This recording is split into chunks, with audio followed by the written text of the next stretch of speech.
70 साल में जज्बातों के साथ तो कांग्रेस खेली जनता की, 9 साल में जागरूकता आई है जनता। लेकिन मुझे लगता है कि नेता लोग सही मुद्दे नहीं उठाते। कोई भी बेरोजगारी पे मुद्दे उठाने से पहले उनको एजुकेशन सिस्टम पे बात करनी चाहिए। जो 70 साल में नहीं हुआ पाया है वो 9 साल में, अभी हमारी तीसरी बार इंशाअल्लाह। मैं मुस्लिम समाज से हूँ, हमें भी कांग्रेस ने शिक्षा से पीछे रखा था, हम भी अब आगे बढ़े हैं, भारतीय जनता पार्टी आई है तब से। अगर 7 साल का बच्चा ऐसा जघन्य अपराध करता है तो उसके लिए दोषी कौन है? उसके लिए दोषी है परिवार या फिर समाज या फिर सोसाइटी या फिर इंटरनेट। आप यूपी को देख लीजिए, आप मणिपुर को देख लीजिए, आप हरियाणा को देख लीजिए, आप कहीं भी चले जाइए जहाँ भी भाजपा की सरकार है वहाँ सबसे, मैं हरियाणा से आता हूँ, एक्चुअली बिलोंग करता हूँ, सबसे ज़्यादा बेरोजगारी वहाँ है। नमस्कार, आप देख रहे हैं सौगंध टीवी और मैं हूं आपके साथ राधिका शर्मा। बात की जाए प्रियंका गांधी की, प्रियंका गांधी ने कहा है जनता जागरूक तब भी थी और जनता जागरूक अब भी है, लेकिन अब उनके जज्बातों के साथ खेला जा रहा है, उनके साथ जो है उनको जज्बातों का फायदा उठाया जा रहा है। तो क्या लगता है भाजपा सरकार जो है जनता के जज्बातों के साथ खेल रही है, उनकी जो जरूरतें हैं वो पूरी नहीं कर पा रही है। 70 साल में जज्बातों के साथ तो कांग्रेस खेली जनता की, 9 साल में जागरूकता आई है जनता। ठीक है, माननीय नरेंद्र मोदी तो सबका साथ सबका विकास, सबको लेके चल रहे हैं। भारतीय जनता पार्टी तो 70 साल तक तो ये खेली है जनता के साथ। इतना विकास हुआ है मैम, अगर आप देखते हैं, विकास की बात करते मैम, हैं, रोजगार के लिए आज भी लोग परेशान हैं। कौन परेशान है मैम? कौन परेशान है? कोई भी नहीं परेशान है। अगर बात की जाए, सभी कहते हैं रोजगार का मुद्दा उठाइए, बेरोजगारी बहुत बेरोजगार तो विपक्ष हुआ है, विपक्ष की दुकानें बंद हुई हैं चलनी, विपक्ष हुआ है ना बेरोजगार। जब से डबल इंजन सरकार आई है तो विपक्ष बेरोजगार हुआ है। कहाँ है बेरोजगार? कौन है? कोई भी नहीं बेरोजगार, बताइए। बेरोजगार नहीं है। बेरोजगार नहीं है मैम। अभी पूछ लेते हैं, काम करते हैं आप? मैडम, यहाँ जितने खड़े हैं आप सर्वे कर लीजिए, 99.9% लोग रोजगार वाले होंगे, बेरोजगार लोग यहाँ नहीं दिखेंगे आपको। यहाँ नहीं दिखेंगे, क्या वजह? सुनिए, मैं एक बात बताता हूँ। बेरोजगारी की बात होती है, बात बेरोजगारी की है ही नहीं, बात एजुकेशन सिस्टम की है। आप बताइए, प्लेन बीए या बीएससी करके कौन सी नौकरी मिलेगी? एक मिनट, कौन सी नौकरी मिलेगी? आप खुद बताइए। आपको बेरोजगारी पे बात करनी ही नहीं चाहिए, बात करनी चाहिए एजुकेशन सिस्टम कैसा हो। एजुकेशन सिस्टम पे बिल्कुल। अभी तो मैं बात लेके आई हूँ, प्रियंका गांधी का कहना है कि जो भाजपा है वो जनता के जज्बातों के साथ खेल रही है। मैडम, मुझे वो नहीं मालूम है, तो राजनीतिक व्यू है सबका अपना अपना, लेकिन मुझे लगता है कि नेता लोग सही मुद्दे नहीं उठाते। कोई भी बेरोजगारी पे मुद्दे उठाने से पहले उनको एजुकेशन सिस्टम पे बात करनी चाहिए।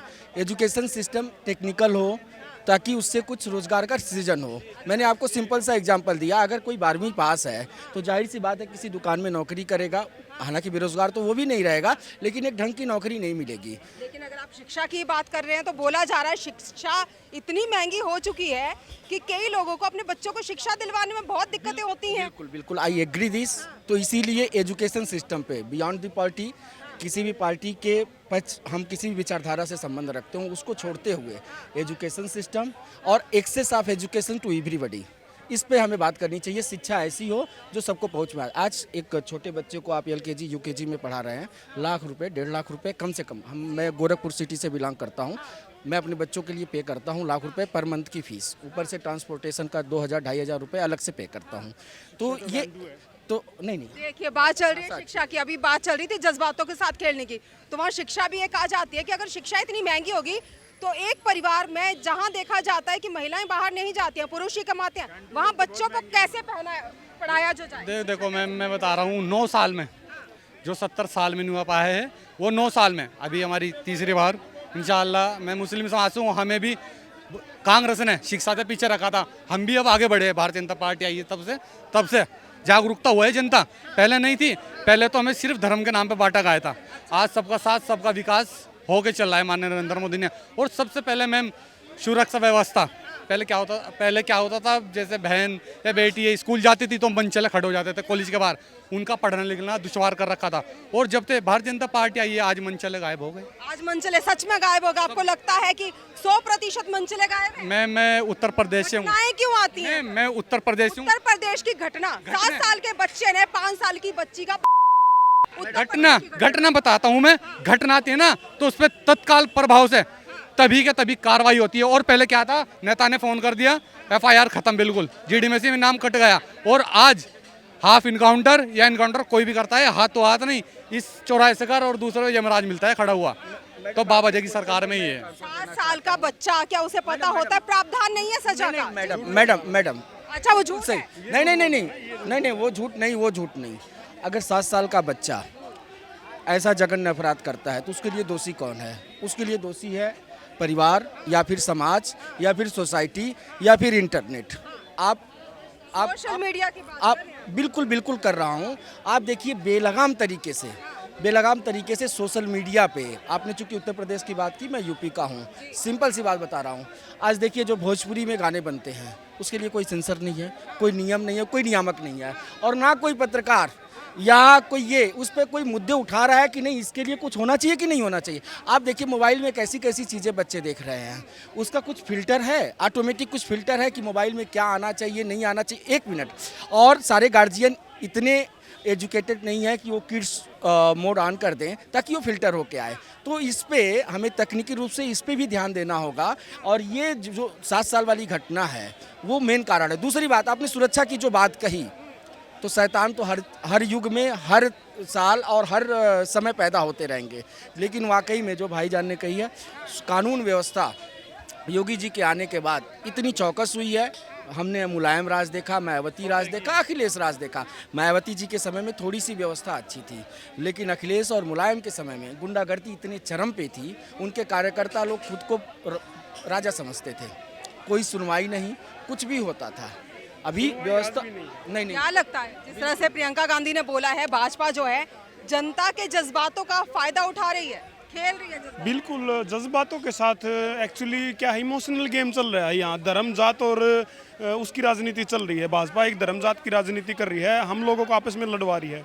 आप यूपी को देख लीजिए, आप मणिपुर को देख लीजिए, आप हरियाणा को देख लीजिए, आप कहीं भी चले जाइए जहाँ भी भाजपा की सरकार है वहाँ सबसे, मैं हरियाणा से आता हूँ, एक्चुअली बिलोंग करता हूँ, सबसे ज़्यादा बेरोजगारी वहाँ है। हरियाणा में सबसे ज़्यादा बेरोजगार वहाँ है। आप कह रहे थे देश में मैं एक्चुअली बताऊँ, आप डाटा उठा के देख लीजिए, SSC CGL का देख लीजिए, SSC GD का उठा के देख लीजिए, या कोई भी आप एक भर्ती है उसका उठा के देख लीजिए डाटा। जो 2014 से पहले वैकेंसी निकलती थी उसमें से काफ़ी कम कर दी गई, मतलब इतनी इस हद तक कम कर दी गई कि लोग बेरोजगारी पर आधारित हो रखे हैं। कह रहे हैं जज्बातों का भी फायदा उठाया जा रहा है, और कहीं ना कहीं देखा जाए बेरोजगारी आपके सामने। मैडम बेरोजगार ना 9 साल में हुए हैं लोग, 70 साल में थे बेरोजगार। सबको सरकारी जॉब चाहिए, ठीक है ना। अब भाई धर्म की बता रहा है, मैं तो मुस्लिम समाज से हूँ, मुझे तो कहीं नहीं, बाबा जी ने लिखा। मैडम मैं एक चीज़ बताता हूँ, इन्होंने जितने आंकड़े दिए, एक मिनट सर, जितने आंकड़े दिए उन्होंने क्या कहा, सरकारी नौकरियाँ कम हुई है। मैं मानता हूँ फुल फ्लेज में अगर सरकारी नौकरियां जारी भी कर दी जाए तो मुझे लगता है मुश्किल से 1.5 से 2% रोजगार पाएंगे। अगर जितनी वैकेंसी है सब भर भी जाए तो सेक्टर में भी सर है ना, कैसे नहीं है, क्यों नहीं है? आप देखो, जब से ठेके पाई तब से सफाई हो रही है। मैम सरकारी कर्मचारी होते हैं ना, काम नहीं करते बिल्कुल भी। आप ट्रेन व्यवस्था देख लीजिए, बिल्कुल बुरा हाल है। ठीक है, जिस तरह से बात चल रही थी, हमारी प्रियंका गांधी ने बोला है कि जो भाजपा है वो जनता के जो जज्बात है उनके साथ खेल रही है। हमने चर्चा की, वहाँ पे भी कहीं ना कहीं बोला यही जा रहा है कि धर्म के नाम पे लड़वाया जा रहा है। आपकी क्या राय, अपनी राय हमारे साथ जरूर साझा करें। इन्हीं सब खबरों के लिए जुड़े रहिए हमारे साथ, देखते रहिए सौगंध टीवी। कैमरामैन अंकित के साथ राधिका शर्मा। आप देख रहे हैं सौगंध टीवी, सौगंध वतन की।